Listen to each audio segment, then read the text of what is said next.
Welcome to the Judgment Call podcast, a podcast where I bring together some of the most curious minds on the planet. Risk takers, adventurers, travelers, investors, entrepreneurs, and simply mind-bogglers. To find all episodes of this show, simply go to Spotify, iTunes, or YouTube, or go to our website, judgmentcallpodcast.com. If you like this show, please consider leaving a review on iTunes or subscribe to us on YouTube. This episode of the Judgment Call podcast is sponsored by Mighty Travels Premium.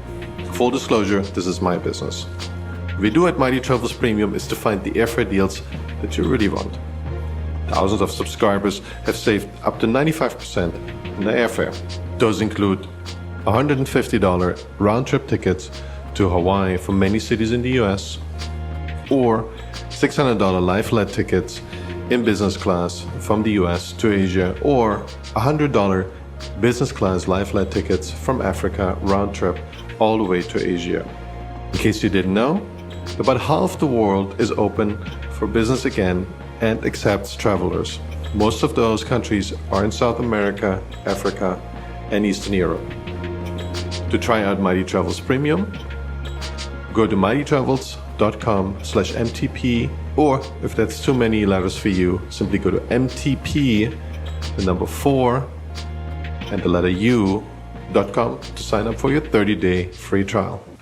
So Aubrey, people know you as the face of the longevity anti-aging movement for quite some time now. You've been involved with the you're chief science officer there. You've been doing this for a long time, from what I could trace back, almost 20 years. What inspired you initially to go all in on anti-aging? And I know, like 10 years ago, it was you could lose your job over just mentioning anti-aging and think it's serious, right? Things have changed since then, but people might not realize this. What happened to you 20 years ago that you thought that's the future? Yeah, let me give you a slightly more fine-grained timeline. So really the big change for me happened 25 years ago or so, when, maybe 27 years ago now, when I began to realize that biologists generally were not interested in aging. I had known since my earliest days, I can't say how long, since early childhood, that aging was obviously the number one most serious problem for humanity in terms of the amount of suffering it causes and so on. And that it was obviously a problem that could, in principle, be solved by progress in medicine. In fact, that these things were so obvious to me that I never did the experiment of actually asking anybody whether they agreed. You don't do that, right? You don't talk about obvious. So it was only by accident that I discovered this. I had originally decided to dedicate my life to working on a different problem that's also rather bad, though not nearly so bad, which is the problem of work. The fact that, people have to spend so much of their time doing stuff that they would not do unless they were being paid for it. But I always knew that paled into insignificance compared to aging. It's just that I had assumed that biologists were working on it. And then I married one, and I found out that actually, not only through her, but also through, of course, all the other ones I met, that it wasn't true. And I got lucky about 26, 27 years. It was in a position where I was able to switch fields at much risk. Essentially, I just had a nice, undemanding job that gave me a lot of spare time, and I was working at the University of Cambridge, so I had a lot of access to resources and so on. So I was basically able to create a new career for myself in my spare time, and the rest is history. So 20 years ago, I made the major breakthrough, conceptual breakthrough that really underpins everything I've done since. The realization that damage repair is the way to go, that we should not be trying to slow down the rate at which the body damages itself. Rather, we should try to repair the damage that's already been inflicted. And that has now become a very mainstream idea. But you're quite right. Before I came along, the whole idea that we could ever do anything about aging with medicine had become so fanciful. So, it had become, people had decided it was so incredibly difficult that it was practical purposes equivalent to science fiction, and therefore absolutely you could not mention it and expect to get your next grant application funded. So that's largely why I decided to go the direction of creating an independent foundation. because there, all you have to do is convince donors, right? Convince people who do not have to cover their arse, who do not have to, worry about the consequences of supporting an extreme idea. And of course, the people I would go to, I would go to the general public. I started doing a lot of media back in about 04, 05, and also on stage. A lot of those people would be quite wealthy and quite sophisticated. They got wealthy by being smart. And so I only succeeded because I had a solid argument, right? But of course, it was an argument that, in order to believe it, you had to not only able to understand a solid argument, you also had to have an. And it took a while. Certainly 15 years ago or so, I went through a period of quite acrimonious with the bulk of the expert community on the biology of aging, because at that point, they really didn't understand what I was saying. And it took a while to get through that period. Now, this past decade, that's completely over, and the whole concept of damage repair as a very promising way to go is completely mainstream. And that's why we have seen over the past, let's say, 5 years, the emergence of an actual industry defined in narrow terms, in other words, private sector investors getting involved, because they can see that this is going to work. Yeah, what I especially admire is that you early on, kind of like what we now know from Ray Kurzweil, you put numbers and years to that specific goal that you had in mind. You didn't just say, well, it's got some point, but nobody knows when, but just give me some money and I'll do something. You were very specific that in 2035, and that's weirdly enough pretty close to the singularity that has now been moved to 2038, Ray Kurzweil's research, that we are able to not just slow aging, but we basically can stop it because the incremental progress goes beyond a year. And in 1 year, we can get more than a year of age back, so to speak. So eventually we can live forever, or at least much longer. And that's pretty crazy that you had the guts to put a timestamp on this. Looking back now, and I think you've been using this for at least 15 years. Do you feel we're still within the parameters? We're still going for 2035, and that's when it's going to happen? So actually, back when I started making time frame predictions, I think the first year that I did that was 2004, and I said 25 years. So that would be only 2029, which means that now maybe 2036. So it has slipped, some years. Yeah. But there's a couple of pieces of good news. The first reason is that the first thing is the slippage almost all happened during the first half of that period. Because basically, back then, the main cause of the slippage was that I had been over-optimistic about the extent to which I could bring in money. So the rate of progress was very, very limited by financial resources.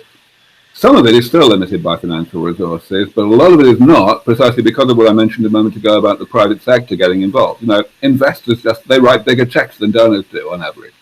So for a large part of what we need to do, the financial resources are no longer rate limiting. And that's why over the past, let's say, 6 or 8 years, we've probably only slipped 1 year, which is not too bad at all, really. So that's why. But yes, you're quite right. It took a lot of nerve, I think, to go out and actually put numbers on these time frames. But I realized very, very early on that was essential, that I would just not be doing my job otherwise. Because if you don't have a case, right? If you go to people and you say, listen, a few $1 billion put into this research would save trillions and trillions of dollars even if it only pushed forward or pushed back the age at which people get sick from aging by 5 years. And that's what people did say around that time, okay? Yeah. But they refused to say how long it would take for that $1 billion to actually have that consequence. And of course, everyone who was listening to them would be terribly courteous, but they wouldn't dream of actually writing a check. Clear that there was no time frame on this. The probability of having actual success, even of that modest magnitude, in a meaningful time frame, it still sounded like the probability was 0. And, it doesn't matter what the benefit is. 0 times any number is still 0. So I recognized that I had a duty to go out and say what my time frame estimates were, even though I always had to emphasize that they were extremely speculative. And I made this case to my colleagues in the community. I gave a talk at my very first conference, the first conference I organized back in 2003, and the title was something like Biogerontologist's Duty to Make Time Frame Predictions Publicly. And I got the most enormous amount of backlash from that. But I still believe that refusal to give time frames publicly, they are the irresponsible ones who are not giving the time frame. Oh, I'm fully with you. And one of those big debates about public funding of research, which is a bit like in the Soviet Union, the money just comes raining down. And while this has its benefits, I'm not saying it's all bad, it doesn't really encourage competition, and it doesn't really encourage squeezing the last little bit of possibilities out of it. People get kind of lazy at some point. Not everyone, right? Some people never get lazy.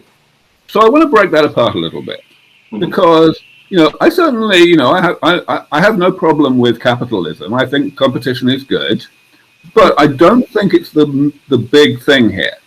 I think that even if there is enough money provided and you don't have to compete and you can just get on with following your gut scientifically in terms of what you pursue, that's fine. Stuff will still get done if the people who are being funded have the right intrinsic motivation. If you give me $1 trillion, I won't have any competition problem, but I'll still get plenty done because I want to get plenty done. And maybe there's not enough of you. I think more of you. That's probably the problem. It's hard to identify them beforehand, right? Before we give them the money. This is my point. You're wrong about that. There are enough of me. When I went out to get this all going 20 years ago, I had 3 problems to solve. The first one was the one that I solved in kind of one instantaneous eureka moment 21 years ago, the realization that damage repair is the right thing. And that was fleshed out very, very quickly into a pretty concrete, crystallized research program. I knew what needed to be done. The third problem, which I'm still working on, is the money problem, as I told you.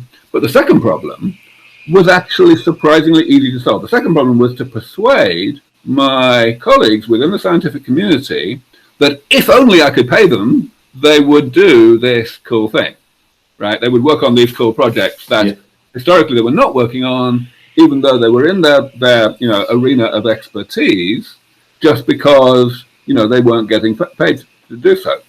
Top scientists, they want to work on really ambitious, difficult problems, especially if they have huge potential for humanitarian benefit. So there's plenty of people like me. That's good to hear. One thing that you use as a tool, and I think correct me if that's not the case anymore, but was really important for some time, is you created a prize money for whoever could bring evidence forward with the longest lifespan of mice, right? And I'm curious to what lifespan did we get from where did it start, and B, did you feel that was a helpful tool? So let me give us a two-part answer to that. Let me give an answer relating to what we did back then in the mid-2000s, and an answer relating to prizes today. So back in the mid-2000s, we didn't make any progress. In other words, the prize was never claimed. The prize was to beat the pre-existing world record, and the amount of money you got would depend on how much you beat the record by. But the records that existed when we set up the prizes were never beaten. So we never gave out any money. Actually, that's not completely true. We gave a consolation prize of $10,000 to a group that got fairly close. But the point is, the goal of that was really PR. It was to get the word out, to raise the profile of longevity research among a broader audience who, they don't really want to understand about science, but the prizes excite them. Competitions, it's like sport. So, and that worked really well, yes. We got quite a lot of money come in, and because we were not paying it out, we were able to start spending it on research. That was at the Methuselah Foundation, and that was what led to the Methuselah Foundation choosing to split in two with the creation of Sense Research Foundation, which is the thing that I lead. That all worked out really nicely. But today we're in a very different world. today we're in a world in which the whole idea of damage repair leading to rejuvenation is widely accepted within the scientific community as a plausible goal. It really, the only spectrum of opinion is with regard to how soon we will make how much progress. And most people are not as optimistic as me, but they're within range. It's not ridiculous. So now it makes sense to try to incentivize that. And prizes have a very good track record of incentivizing things. Now, of course, the most famous organization that runs prizes in the world is the X Prize Foundation, which started out about 20 years ago, about the same time as Methuselah, with the space tourism, basically private space flight thing. And they've done masses of prizes since. Lots of them have been very successful in promoting the development of really cool technologies across a wide range. Now, Peter Diamandis, the talisman of the X Prize Foundation, he and I have been great friends for nearly 20 years, actually. And he's been really interested in doing a longevity prize. And for the longest time, we played with ideas and talked about it on and off, and we could never come up with something that we felt would really work. Because the prize has to be just right. You see, it has to be, feasible, but yet very ambitious but achievable. It has to really excite people. You have to get it just right. We've only now got to the point where we can really do that. So about 2 or 3 years ago, a very important investor in this field named Sergey Young put down $500,000, a small amount, which is what the X Prize Foundation always asks for in order to do the preparatory stuff, to figure out what the prize would look like in real detail and all that kind of thing. Of course, then the hard job comes of actually finding the real money, but it looks like we're really close to having a longevity prize that will really be funded, and it will be an age reversal prize, where we're talking about actual damage repair, actual rejuvenation. I've been very closely involved in the design and all the conversations, so I'm very excited about it. And it should Maybe you can give us, that sounds awesome, maybe you can give us a little preview. And you didn't really comment on the extension of the lifespan of mice, but I heard there's been a lot of progress. I feel mice get to an age of 3, 4, is that correct? More like 2.5, actually. Okay. What do you think, at what level of aging can you still reset the clock? Probably not like a day before they would die, with probably 1.5 years. And do you think you can make that mice with that price once it's claimed, right? Will it be a perpetual living mice? So this is an interesting little nuance about longevity escape velocity. So as you know, we have this concept where once you're fairly good at damage repair, at rejuvenation, you're buying yourself time to figure out how to do it better. And maybe the same animal can be re-rejuvenated at an older age, even though the damage they have is intrinsically more difficult to repair. Because, if it were easy to repair, you could have repaired it in the first round. A consequence of this thing is that it's actually harder to get to longevity escape velocity for mice than it is for humans. Because, if you postpone the health problems of late life in humans by 20%, right, that's like, 15 years, right? Whereas if you do it for mice, it's like 6 months. And that's not long enough to make the next piece of technological progress. So actually, I don't think we'll ever reach longevity escape velocity in mice. What I have suggested is the right milestone in mice, which I have for a long time called robust mouse rejuvenation, is that we simply take mice that are normal mice that would normally live on average maybe 2.5 years.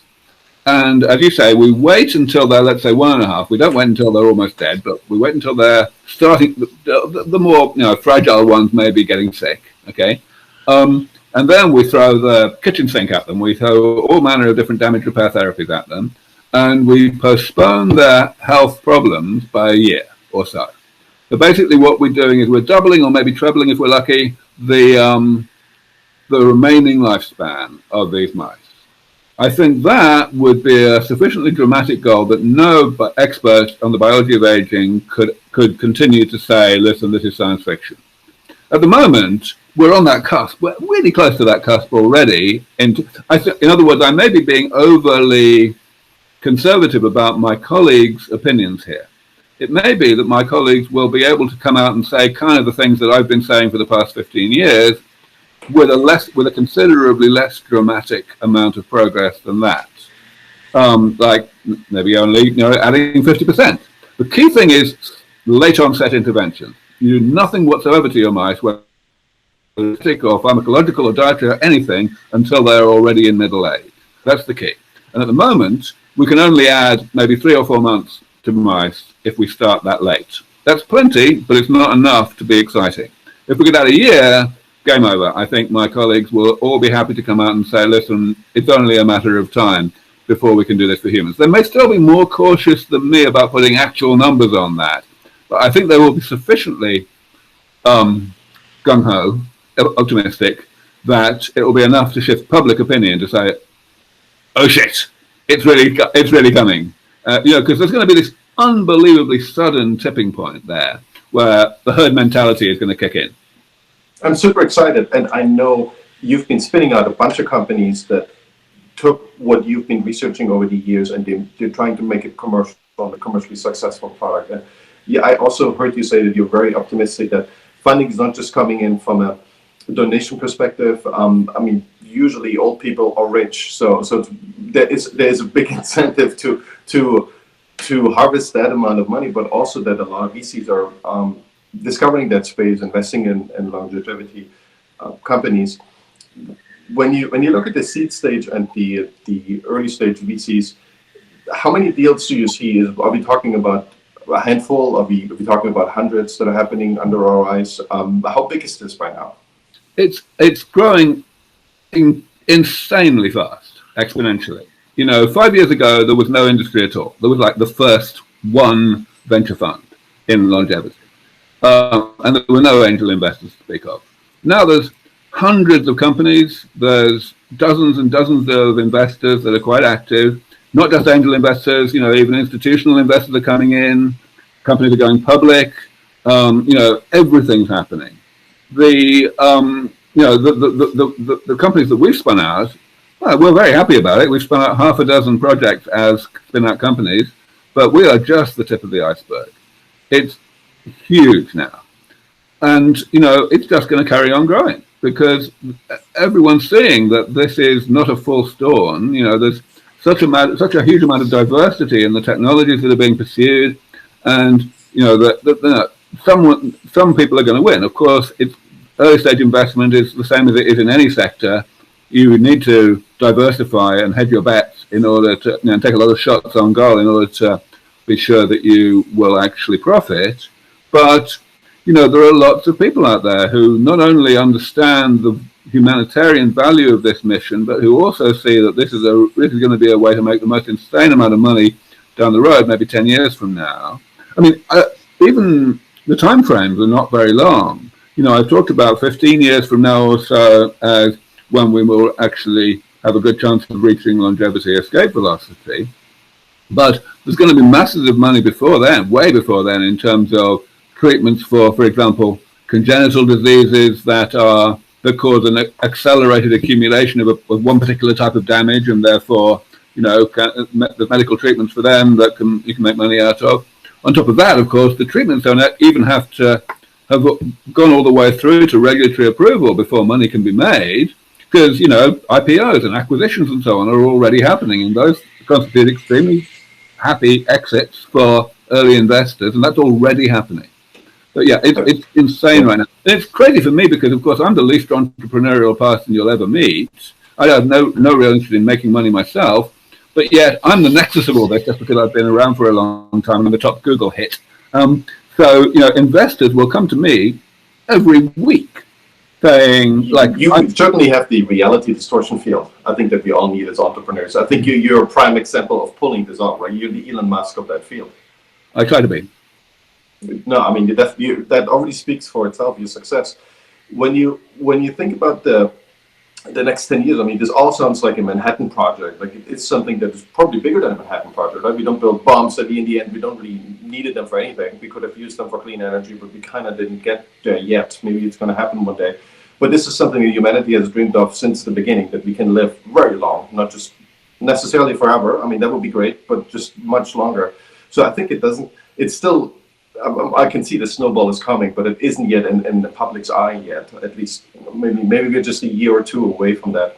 Do you have suspicions that and I think we also Altered Carbon, this wonderful science fiction show on Netflix now, where the problem seems to be this relatively small amount of people who have access to enough technology to live forever, and the rest is in trouble.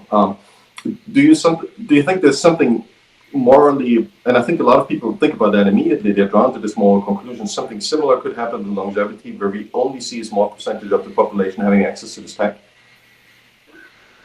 So I have the popular dramatization of a post-aging world causes me the most enormous amount of trouble, because it's always written, not surprisingly, for the purpose of being popular.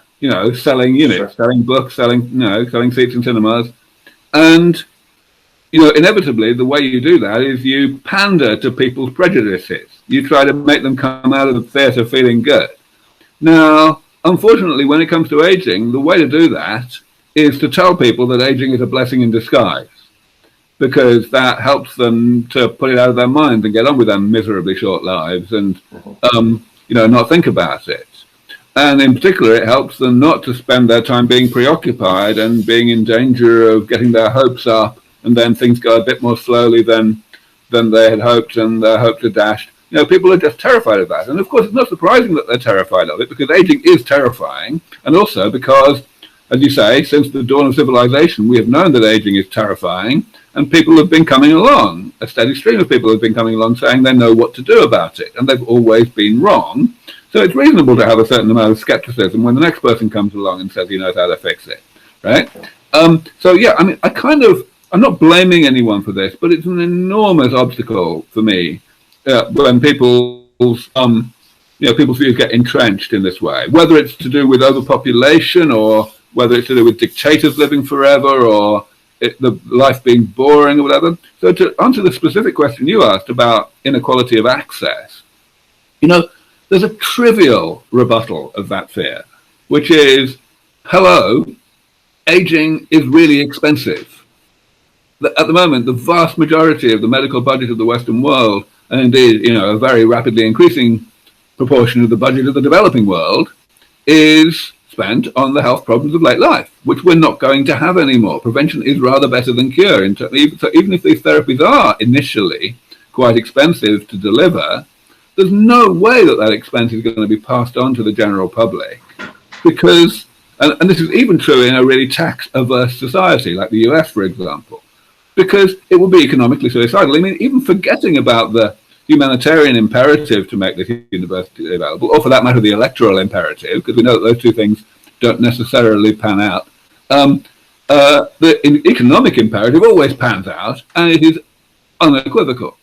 Countries that do not, any country made the choice of actually restricting access by ability to pay would be bankrupt really quickly, because these therapies will simply pay for themselves incredibly many times over, incredibly quickly, just by keeping the elderly able-bodied and in a position to continue contributing wealth to society rather than just consuming huge amounts of wealth. Yeah. I think it's so mesmerizing. A lot of people just haven't thought about that impact, and this is one of those fears that comes up, right? And that's the thing. That's the thing. I've been giving this exact same answer on stage and on camera in high-profile places, national media and everything, for like 15 years. Yeah. And yet, it just goes in one ear and out the other. I mean, if you had seen this answer before, I probably have. Yes, I probably have. Yeah. You haven't seen it very often, or you wouldn't have asked the question, because you presume that your audience doesn't know the answer. Everyone should have known the answer for a decade, but they've not wanted to remember it. This is the thing.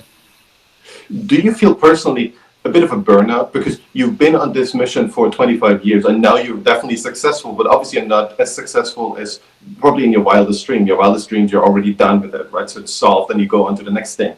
And I don't know if there is a next thing for you. Is that something you struggle with? It's just, for me personally, when I started, the hardest problem probably was to just wait. I was like 5 years ahead or 10 years ahead, and you're 25, 30 years ahead.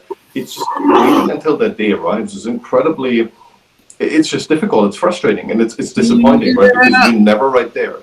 I haven't had a burnout problem at all, no, and I don't expect to have one. And here's why.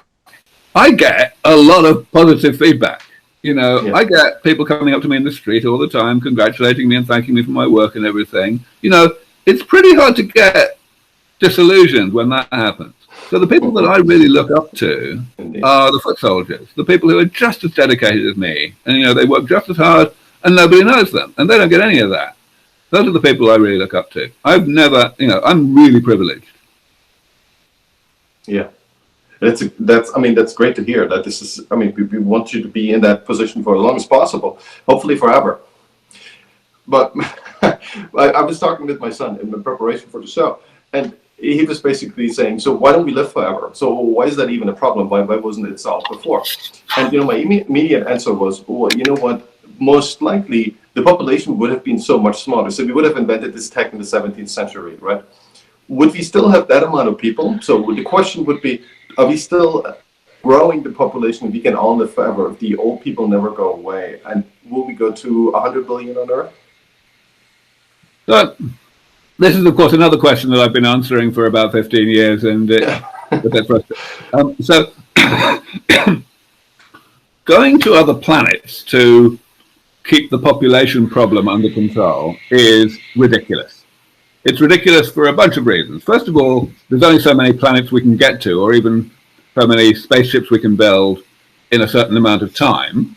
And, so any exponential growth of the population will outrun that. And it turns out it will outrun it pretty quickly. You don't even have to worry about the speed of light. You just have to worry about the availability of enough matter. So that's a complete non-starter. But it's a non-starter for a rather more fundamental reason. People mostly don't want to go into space at all. They like it down here. So if you tell them that's your solution, they're not going to think very much of you, and they're not going to listen to anything else you say. That's a nonsense answer.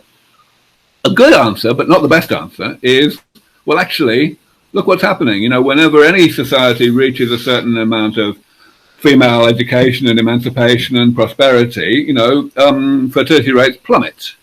And that's quite important. Another thing that's actually quite important is that when that happens in any given society, it's not just that women have fewer children, they also have them later. And when they don't have menopause anymore, one would therefore conclude that we would expect that they would have their first children a lot later. So actually, we might have an attenuation of population growth from that reason. But the biggest answer, the best answer, is much different from that. It is the fact that other technologies are coming that are solving today's overpopulation problem in the form of climate change and such like already. And they don't even need the population to wake up and actually care about climate change.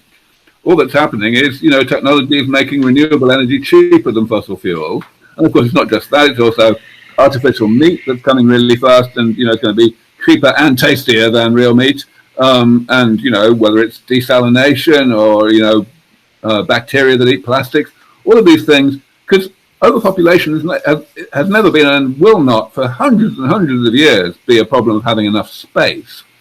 Yeah. It's purely a problem of pollution.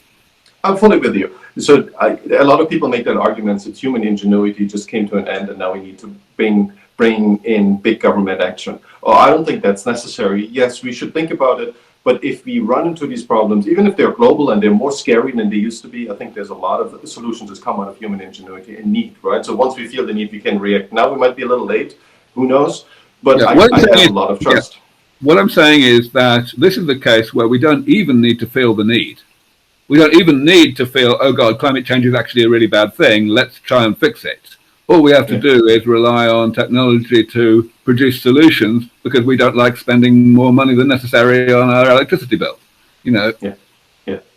Yeah, this is really, in the end, really easy, but a lot of people are really worried about that. And then it goes into, oh, let's never have kids again. And then we can just not afford it and the planet will suffer from it. I'm like, really, this is a really Malthusian argument from the 17th century. It's been proven wrong so many times. Why would it just now be the exception? And the time series is kind of on our side, so to speak.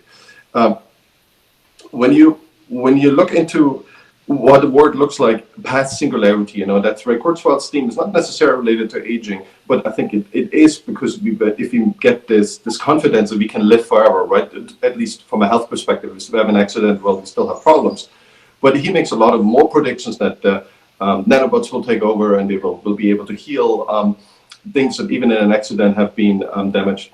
So our body work quite differently. We can live very long time, and there's so much technology around, so much AI around it. We'll take care of most of the, as you say, work, right? We can get rid of more the repetitive work. Well, what is your personal prediction of how life looks like in 30 to 40 years, just past the singularity? Well, first of all, if we talk about the singularity, different people have different views about what that really is. In terms of the rate of progress of artificial intelligence.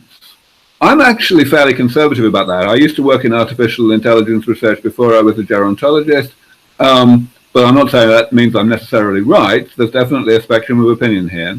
I think it's probably not going to be possible to create what's called a hard takeoff. In other words, machines that understand their own thinking well enough to be able to improve their own thinking autonomously and exponentially. There are various reasons why I think that's kind of not going to happen. But still, for sure, automation as a result of advances in artificial intelligence is going to be very ubiquitous, and work as we know it today is just not going to exist, hardly at all.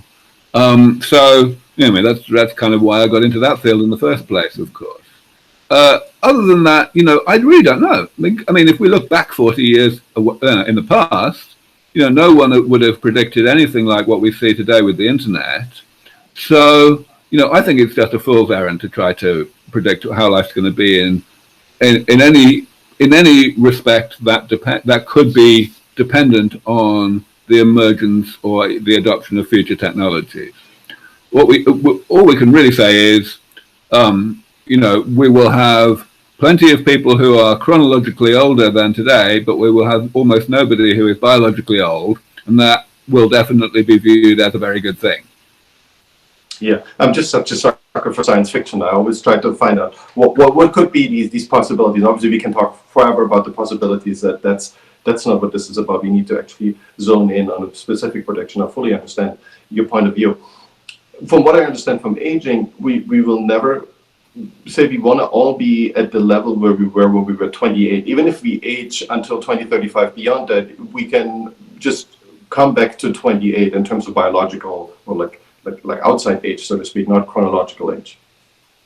Yeah, that's basically right. I mean, of course, we can't be too hard and fast about this. People will have choices about how thoroughly and how frequently to rejuvenate themselves. So, they can oscillate in terms of their biological age. There may also be some aspects in which these technologies will allow us to recover functionality that we lose during childhood.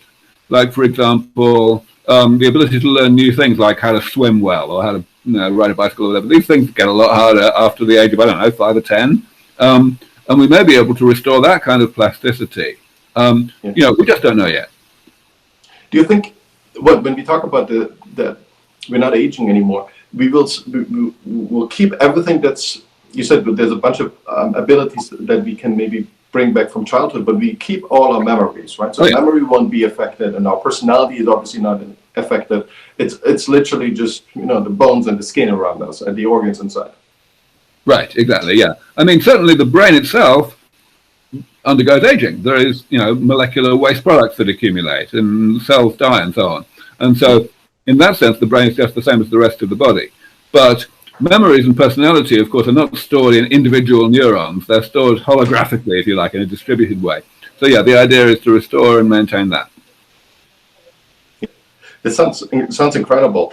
As much as I learned about it, I listened to David Sinclair a while ago and put myself on a metformin regimen and statins.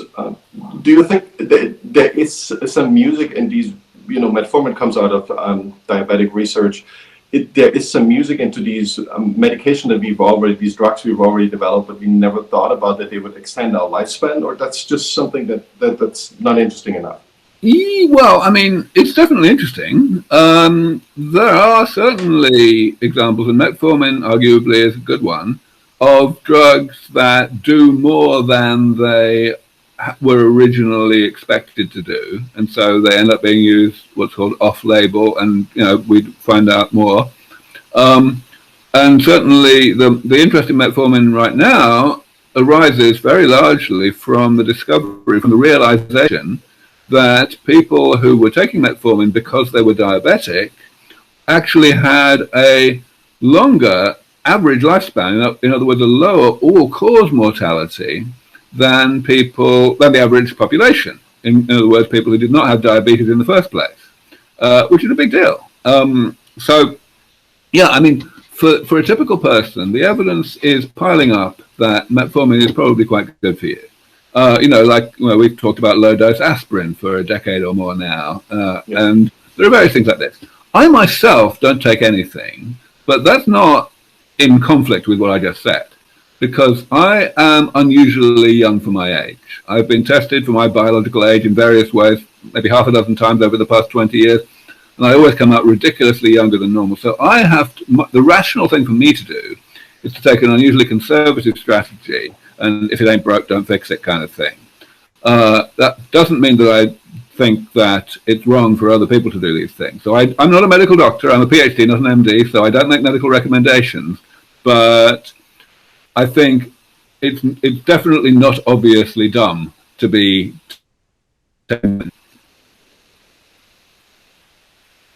Yeah, really depends on your risk level. That's one thing I find so difficult in the healthcare industry, that it's so regulated and it's seemingly so hard to get any kind of innovation actually rolled out to the masses, right? So it's relatively easy to hack your own body and maybe a couple of your friends too. That does need a lot of regulatory approval. Well, once you go beyond that, this is often an extremely stretched out task. It's gotten better with COVID and all the fast tracking, right? So maybe this is something we can use. What if you feel we have these technologies available in 10, 12, 13 years, do you think we can roll this out relatively quickly? There will be some fast tracking because it's such an immense change, right, to humanity? Yes, I do, and here's why. People give the FDA, the Food and Drug Administration, and its counterparts around the world, they give these organizations a very hard time, but really, they are not to blame for the regulatory conservatism that you're describing there. Because they are simply reflecting public policy, and public policy is really reflecting public opinion.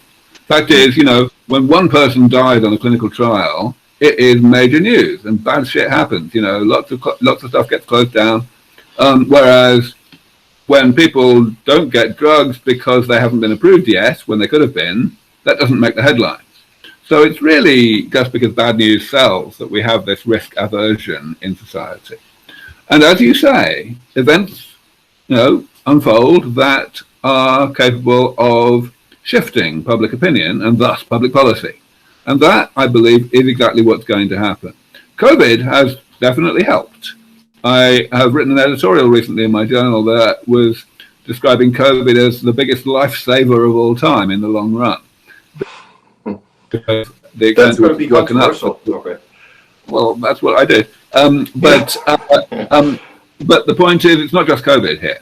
That there will be a period, I'm going to say it's going to be probably about 10 years long, could be longer, when these therapies have not yet arrived, but everybody realizes they are coming. That tipping point we talked about earlier, where my colleagues in the scientific community are starting to say the same things that I've been saying for a long time.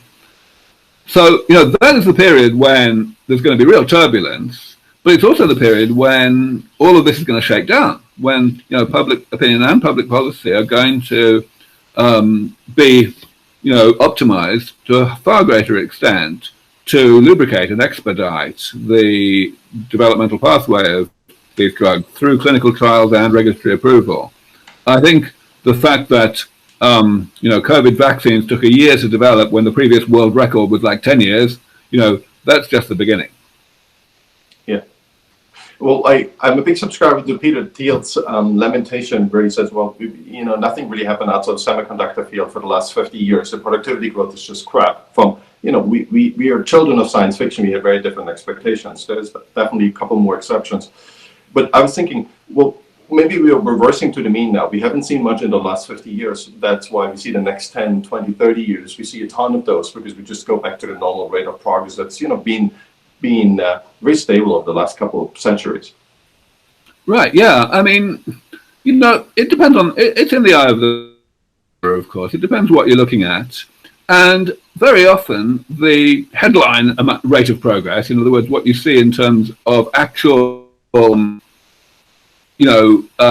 breakthroughs that reach the public, that is just the tip of the iceberg that occurs when a whole bunch of actual progress has been occurring under the radar that just need to reach a critical mass in order to be all put together and actually work. So, I'm not really in agreement with Peter in this, in that sense. So I'm not entirely sure that he meant it in the sense that I'm described. I don't want to put words in his mouth here. I think, the Silicon Valley, especially in biotech, the Silicon Valley mentality has definitely gone outside of the semiconductor world. The reason I love living in Silicon Valley is because within biotech, it's just the same as within IT, that there is let's call it a permissive attitude to failure. That in any other part of the world, if you try something and you fail, then pretty much everybody concludes that you're not very good. Whereas in Silicon Valley, if you try something and you fail, most people's attitudes, and when I say most people, I mean the attitude of most people who write checks, is that, you were courageous enough to try something that was really difficult, and therefore you deserve another chance. Unless it's Theranos. People didn't like that story so much. Who knows what comes out of it? It sounded like a wonderful, wonderful thing, right? And nobody really expected it's going to be a full, or like a mostly fraud. I don't actually know how much of it was untrue. There will always be exceptions, but Theranos did not change the overall sentiment in Silicon Valley. I can tell you. Oh yeah, I agree. Fortunately, yeah. I mean, this degree of risk taking is something that makes me so positive. It hasn't really caught on around the world. There is certainly pockets of exception, and South Korea, I learned about that, is on the same trajectory right now. There was a lot of euphoria in Europe in the early 2000s. This has kind of gone away. And what was really interesting, I was involved with a publicly funded BC in Germany for quite some time, and they were making a ton of investments according to their plan, but they had never had an exit for a long time, like 5 years, and they had a few hundred investments. So it was really statistically an anomaly. And they were cutting back on their investments, new investments, but also the existing investments. And now just with COVID, I think they had a $3 billion exit. And of course, all the money is back in their pocket, and they were really happy about that. So risk taking in the long term pays off, but you've got to stay in the game, right, until it's actually the payoff comes around. It might take a long time. And the timing's got to be right. I mean, people often point to the example of tissue engineering 20 years ago, where investors started to pile in ahead of the right time when the science was not ready, and sure enough, almost all of them lost their money. Tissue engineering is now, been reborn, and it's a proper industry that people are not going to be losing money. But you can get it wrong. But for sure and certain now, the rejuvenation sector, that's not going to happen. This is not a full storm. This is for real, because there's so much diversity, so many different technologies. Some of them are going to fail, obviously, but that's why diversification matters. How much of a role plays pure computing power? So the ability to have a super fast computers at a very low rate, a role in longevity. Is that something that's needed for research and then rollout, or it doesn't matter? There are areas of biomedical research in which seriously heavy-duty computing power is beneficial or even necessary, but they are quite limited. So molecular dynamics modeling of how drugs will interact with targets or with proteins or whatever, this is an area that's still, pretty unsophisticated computationally, and you really only find things out by throwing enormous amounts of computing power. But even that is changing. So, of course, last year there was this enormous breakthrough from DeepMind when they produced this thing called AlphaFold that, I don't think it's really much of an exaggeration to say that they have solved the protein folding problem, the problem of figuring out how to determine the three-dimensional structure of a protein from its amino acid sequence.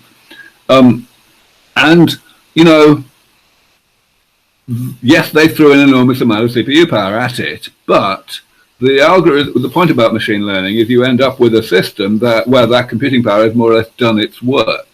And the amount of computing power that's needed thereafter to actually apply what the machine has learned is relatively modest. So, it's relatively limited. Yeah, but I was really excited when GPT-3 came out last year, and even the founders, the originators, the developers were really surprised about the wide-reaching usefulness of GPT-3. Everyone knew it's a language model and you can use it for translations, but it suddenly wrote some decent poetry. So suddenly it wrote HTML code, suddenly it wrote Python code. People were like, whoa, we didn't see that coming. And it's not perfect, of course not. And it doesn't know what's right and what's wrong, right? That's a real problem. Maybe we can help the AI, but I thought that's a major step, and that I felt like the future is here. Oh yeah, I mean, when AI is not going away, we can totally say that. It's going to change a lot of different things. Yeah. Well, Aubrey, that's kind of all I had. Thanks so much for doing this. Thanks for taking the time. I know you're super busy. I know your time is extremely valuable. It's my pleasure. Thank you. I mean, I really appreciate that. Hope we get to do this again. Thanks very much, Justin. Take it easy. Bye-bye.